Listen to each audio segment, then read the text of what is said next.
So, how much sugar is too much sugar? I'm not a doctor. I don't think I have the right answers for this. That's what you want to start with? Yeah, Okay. but I'm not a doctor. But I do think sugar is relative to the person. I thought this was going to be about caregiver autonomy. I mean, deciding how much sugar you should have is an independent task than the caregiver, right? Okay. This is going to get wild attention from lots of people. It's going to be super polarizing. People are either going to be all for the sugar or all against it. So here we go. I'm Marissa, I'm Conor. and together we're Carissa. Nailed it. Pretty good. So I did receive an email from a subscriber asking about my caregiving journey starting at Berkeley with learning how to hire, navigate, manage to kind of where I'm at now. And we promised a video, so here it is. I started, I guess, my journey at Cal. 0 months old. 0 months old. Yeah. Yeah, that was his first experience with having a caregiver. You mean my mother? Yeah, that doesn't Okay. count. Your father, Sure. random people we pick up on the street. Sure. That's where I met you. Yeah. When the first I picked up on the street. Pretty much. AKA the internet. No, really, but it all started in college. That was, I think, Conor's first time experiencing hiring a caregiver himself that wasn't a familial member. It's true. I obviously wasn't with Conor when he was in college, so I'm just going to make up the rest of the story. No, you were 12 years old. Wow. That just got dark really fast. It didn't get dark. It's still weird. Freshman year, it was like a year-long program. So when you were accepted to Berkeley and you got into like the disabled students program or? So yeah, so they have a disabled students program, which is for any disabled student, like physical, mental, learning disabilities. But then there's the disabled students residence program, which is for freshmen that need caregiving. Okay, so he got into the disabled students residence program, which was kind of broken out into 2 different semesters for the first year of college. So his freshman year was kind of broken out.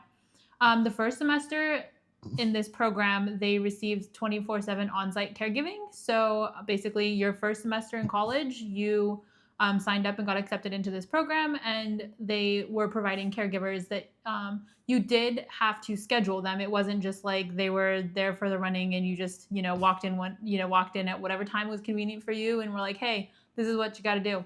Nope. So you always had to schedule them. The ratio was 1 caregiver for 9 students, so it wasn't like a 1-to-1 ratio. I have to say, you probably don't even realize this, but this is where my affinity for staying up late came from. Oh. Because I learned that if I went to bed after like 1 a.m., I got free reign of caregivers because everyone else was in bed. So I'd just be like, hey, I need this, or I need this, or I need this. And then have to schedule it because I was the only one still up. So he worked this system. Good to know that my husband works the system. And on top of that, if I go to bed real late, I sleep real late, and miss all your classes. I mean, I never went to class, but I would get up after everyone else already needed help, so you get up whenever I wanted to. Good to know that I am reaping the benefits of freshman year Conor. Yep, pretty much. So the next thing that they had to do in their first semester was take a, it was called a decal class. I can't believe you remember that. I'm smart. I'm impressed. But it was basically, I guess, let me paraphrase here. I didn't go to Berkeley, so I'm just going to spout some information. So it was a class that a student proposed to the university, basically, and they had to get an advisor, and it was approved. So the class that Conor had to take as the residence program was called Living Independently. It was basically a class. It was once a week. I think it was pass or fail. Yeah. Typically, the decal classes were. So basically, in the class, they talked about like navigating Medicaid, Medi-Cal, SSI, IHSS. Acronyms are in-home support services and Social Security. What's the I stand for? Income. Income. For what IHSS is California's like waiver program, so they have a registry of caregivers that you can sort of just get. You can ask for the registry, you can call these people and interview them to be a caregiver. And then they were also tasked during this class to find caregivers for themselves because the second semester is a little different. So, in finding caregivers during this class, they would provide them with resources such as the IHSS directory, which is what Right. Conor said, where it was basically just a list of people who already were approved to be caregivers. Very hit and miss. Yeah. Some were great. One of them was invited to our wedding, Lily and Tom. Oh, really? Yeah, Eric. Cool. Yeah. Then there's obviously like the normal, just like student boards around campus. You can post like, hey, so and so looking for a caregiver, blah, blah, blah. The like typical, some ways people are doing it now, still doing it till this day, are kind of just like Craigslist, Facebook Marketplace, like that kind of, social, cute gathering of people. So kind of just how to find caregivers was also covered in that class. And then the last part that was covered in the class was interviewing and managing caregivers. Kind of what, you're in charge of getting a caregiver. So how do you manage that? How do you deal with that? How do you prepare yourself for, what's in the future? A big part of that too is like managing your own needs and making sure that your needs are met, and kind of dealing with conflict resolution with a caregiver that may not want to or be able to provide the care that you're looking for. And that's tough. I think a lot of people who are dependent on caregivers kind of get stuck in this situation where they feel like because they are so dependent that they're at the mercy of the caregiver, when really it's vice versa. You should never be putting yourself in a situation where you're not getting what you need. Within reason, I'd say. Obviously, it's employment. So, if they're not doing what you need, you should look for somebody else. And I realize that that's easier said than done. This is kind of where like the conflict resolution to me comes in of like you are in charge of now managing your own care, so you get to state kind of what are your expectations, but also don't allow the caregiver to be like, oh well, you don't need this much sugar in your coffee, or you don't need to take the nap in the middle of the day, or whatever that is. As a autonomous human, like you should be able to express and feel comfortable expressing like, no, this is my personal preference, like you're just here to facilitate it because I can't physically do it. And in my experience, that's the behavior that like is way easier to nip in the bud the first time it happens. You have to be very clear, that's the amount of sugar I want. You're here to give me that sugar. You're here to let me nap. You're not here to be my mother, my father. If you have a problem with that, then this isn't the place for you. And, it's tough setting and keeping those boundaries. But I think just, to give yourself, like I said, the autonomy and the self-respect that you deserve, it's, necessary to do that.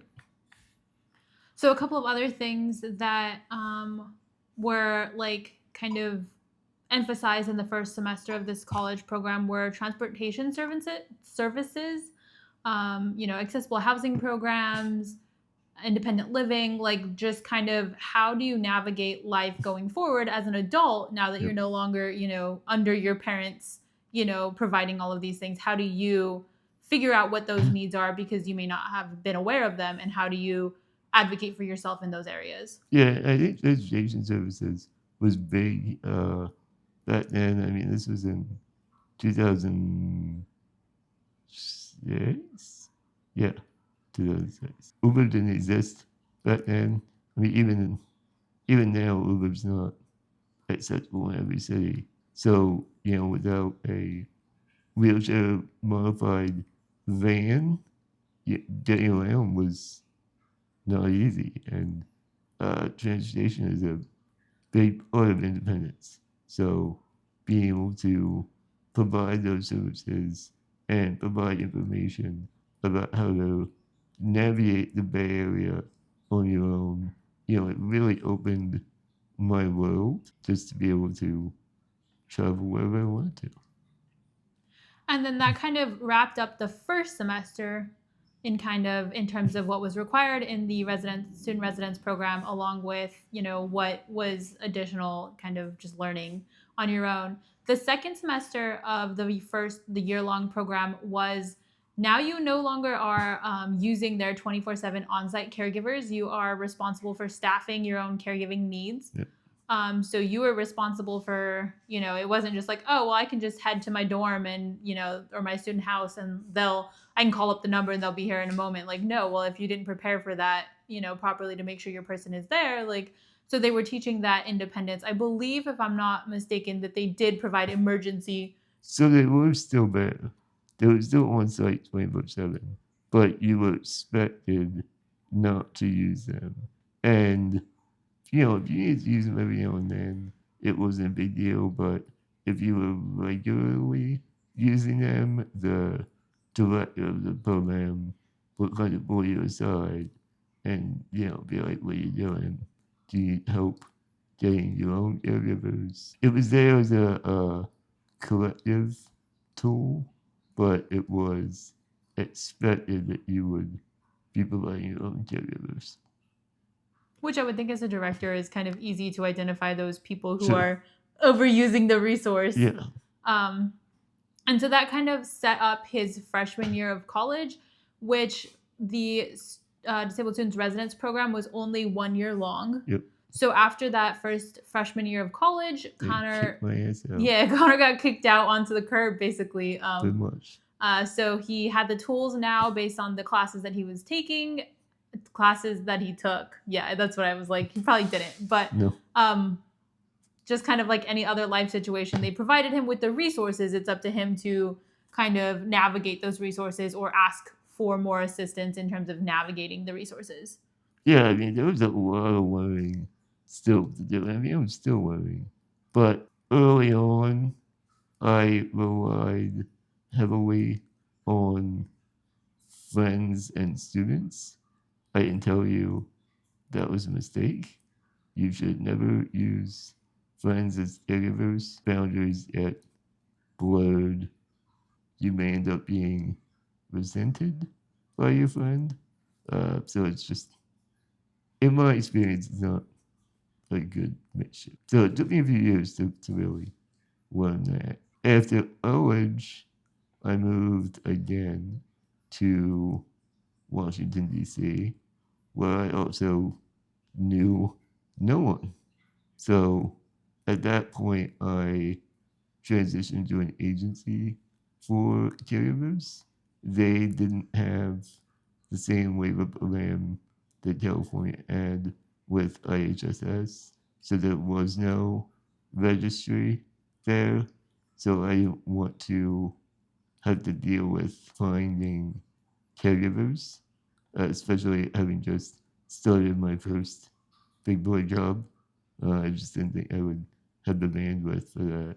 So I hired a nursing agency, and they staffed both the skilled nursing and the home health aid shifts, which took a lot of the pressure off of me for hiring, interviewing, but I still had to manage them and manage the agency, which is its own skill that Berkeley did not prepare me for. And that just evolved into where we're at today.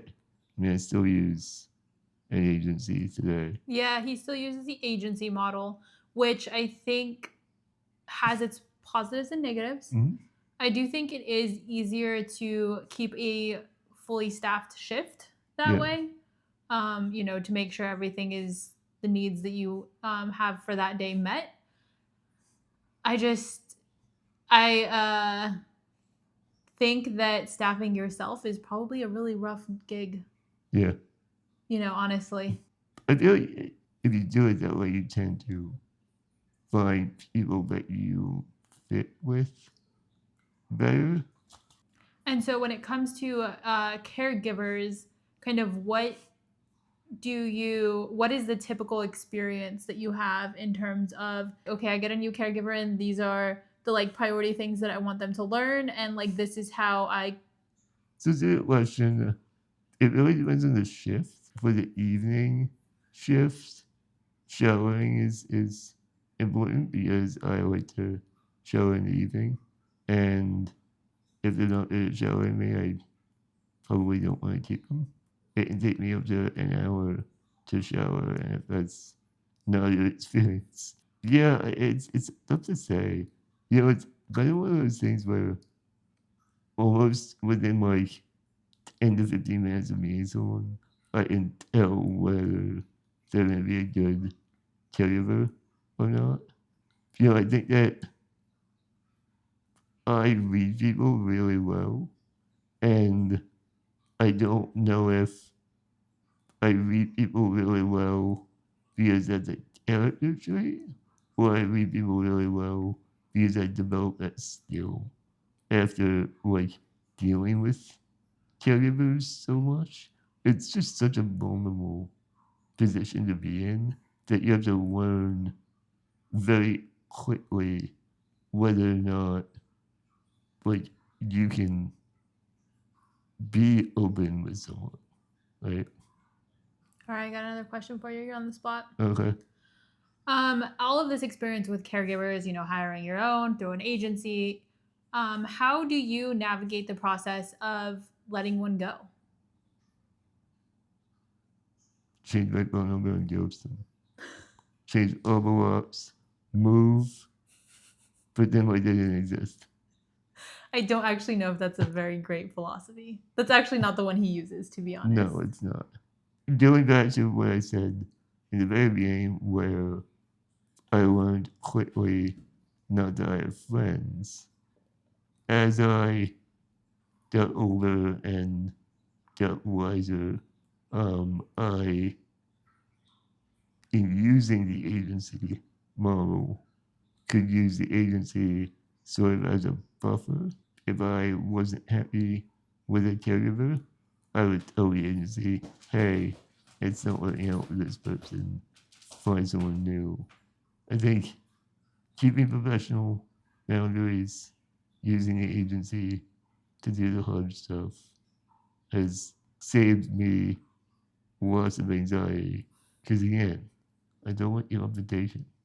So I was just gonna ask, caregiver conflict. What do you do? I mean, I what? guess not specific, but if a caregiver is obstinate in something that is in their agreement, of one of their like one of their required duties, or even to the point of just you're asking something and they're just not being, maybe it's not something that's specifically written in their ADL, like in your ADLs, but maybe it's something that's a What little, plan of care? yeah, your plan of Yeah. care.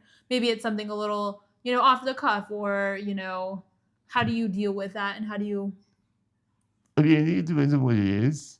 Um, if it's in the plan of care and they refuse to do it, then that's an agency conversation. I need help with showering, and caregiver X doesn't want to give me a shower. Well, that's a problem. But if it's things that aren't in my plan of care, like wrapping gifts for my family on during Christmas time, if they don't want to do that, I don't want to hold that against them. I might wait till a different caregiver is here and deal with them. I will say it certainly would it make me want to bend over backwards to help them? I mean, I think that covers kind of the concept of, Yeah. your caregiver journey, I guess. I really don't. And I think it's changed when you moved in. When we became a couple, dealing with a partner while having caregivers. It's a whole threesome. Yeah. I mean, it certainly changed the dynamic. It's nice to have you as a backup for call-outs. Not even for call-outs, but for things that, like, I don't have to be all or nothing anymore. Before it was, I would need to find a caregiver that could do A, B, C, D, E, and G all really well. But now it's like, well, they do A, B, C, D, and E, but it's not a G, and I know you're here, and you don't mind doing it. Well, maybe we keep that person. Maybe that's something that we can live with them doing 6 out of 7 things. They don't need to check every box now. And the boxes are a bit different. Now it's more of a, do they meet our boxes? This is your home now, too. So not only do they have to meet my ADLs, but like you have to be comfortable with them In the home. in the home. So if they're not checking that box, but they meet all my ADLs, well, they're not at work. But if they do check that box and they meet maybe 6 out of 7 ADLs and you can do the other one, well, maybe we keep that person. It really is, in terms of, I think, recently, like me moving in caregiver wise, I think it has created, like, as in a relationship, that's just an extra thing that we're very communicative about, of, Of course. how we're feeling in terms of the specific caregiver, or, Connor's tasks that he's responsible for, in terms of what's on his plan of care. Yeah, for sure. Because sometimes it has been an experience where they're not done Mhm. when they are, like, legitimately in his plan of care. Yeah. So So hopefully that helped for any of you out there dealing with finding caregivers, managing caregivers, or if you are a caregiver and you want to share your experience, we would love to hear it. We're always up to learn new things. So any tips you have, any just life experience, please share. also, if you've got any other questions in terms of caregivers and, how we deal with X thing or Y thing, or what you do in a situation, finding a caregiver, or, whatever, please leave that in the comments down below. We're happy to answer that either in a response or in a video. We'll catch you on the flippy flop. She loves saying it. I've created a monster. Catch you on the flippy flop.